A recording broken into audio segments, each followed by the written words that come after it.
Douglas Wall coming in saying, hello, everyone. How did Ben Powers get left off the PFF top 32?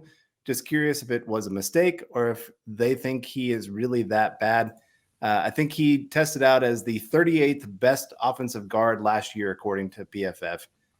And, I don't think he was the 38th at that level. I think he was higher than that, really, if you watch what he's been bringing to the NFL.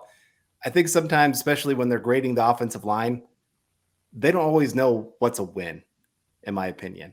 A lot of times if the guy's not like pancake or if he's not moving somebody, they're kind of like, it's a neutral. He just neutralized his guy. Well, at offensive line, a lot of times just neutralizing your guy, that's a win. Like if your guy's not the one that's making the play, you've pretty much done your job, in my opinion. I mean, there's still more nuance to it than that. But I think there's times where they kind of miss how much that can impact a game just by neutralizing a guy. Yeah, the grades of Pro Football Focus on guards has always been questionable to me year after year, especially with the Broncos, especially. I'm not very familiar. I mean, they have different guys who grade out for different teams and everything. So just because what just makes it more more hard for me to accept, I guess, because one guy could see maybe they start off slow and they come back to win the rep. Some guy could be a little bit more harsher on that than somebody else.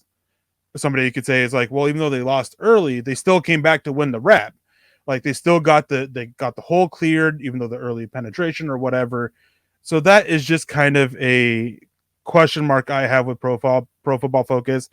And I've had a lot of issues with Pro Football Focus's grading for years now, going back to before I even joined Chad covering the Broncos, for different reasons for it. So I didn't see the rankings or anything like that. I'll be curious about what the qualifiers were, all that stuff. But I watched Ben Powers. I watched a lot of him. To me, he's a top 10 guard at least.